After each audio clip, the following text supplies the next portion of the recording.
Dune Part 2. Is it as good as the first one? Is it better? Does it live up to the critics' praises? Stay tuned and I'll let you know.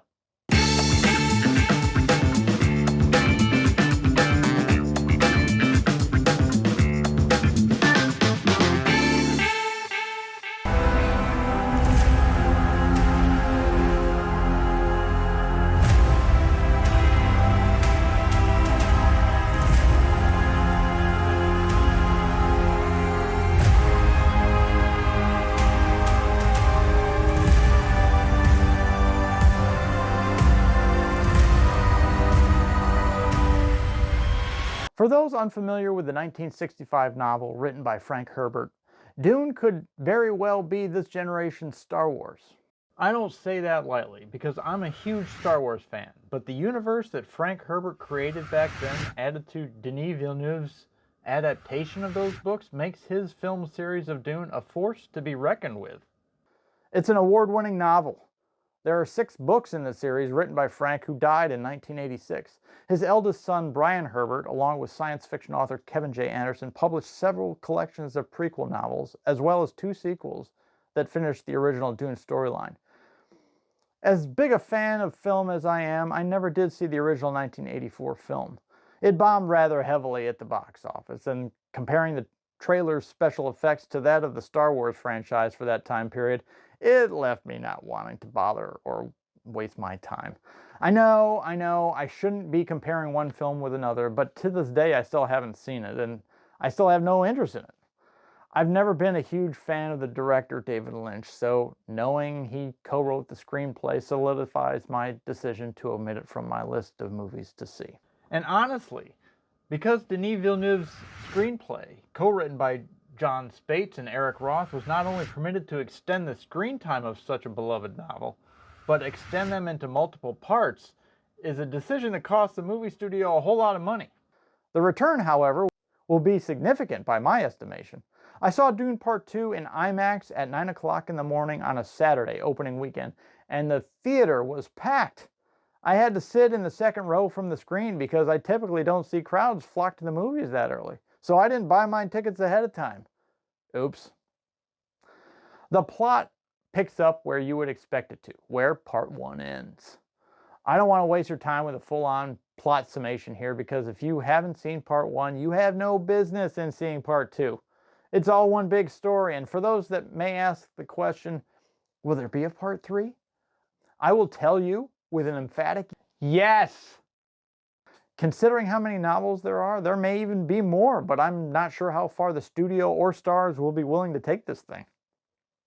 I will say, though, that the writing, visual effects, set design, costume design, the whole thing is rather spectacular in my humble opinion. It's a feast for the senses, and because the film is just under 3 hours, like its predecessor, the film doesn't confuse you with omitting key plot points. I only say this because some of the reviews of the 1984 version reflect that. Everyone has their own opinion, and for my money, this is an epic masterpiece. The visuals alone are original and mesmerizing, from ships that look and fly like big metal mosquitoes to the sandworms of Arrakis. The movie warrants a big screen watch. Please see this in the biggest theater you can. If you don't see it in IMAX or something equivalent to that, at least don't wait for streaming if you can afford it. Part 2 definitely has more action than Part 1, so if you were a little bored with more of the political drama unfolding with the events in Part 1, this second installment of the Dune series may just be right up your alley. I had to watch Part 1 again a couple of days before I saw Part 2 just to get a refresh. I'll probably do the same thing in another 3 years when the next one is released, but the imagery is brilliant in both films. Part 2 delves more into the native inhabitants of Arrakis and their beliefs that Paul Atreides is their messiah. Thankfully, Zendaya is in this one immensely more often than before. She is such a talented actress. I missed her character's screen time in the first one. Again, I'm not going into the entire cast because everyone was equally incredible. I was happy to see Austin Butler break out of his Elvis persona to play a truly vile, psychotic killer in this one. This movie is so good, I don't need to run down the all-star cast. I would love to, but you would get bored, and so would I. There are plenty of new arrivals to the cast besides Austin Butler. Some are insanely brief, but I imagine their characters are relevant in some big way to the story. Even Anya Taylor-Joy is in it for a blink of an eye. Uncredited, by the way. So if your bladder can manage the 2-hour and 46-minute runtime of this iconic adaptation of a novel that some dub as the greatest written sci-fi work of our time, go see this in a theater. See this in IMAX.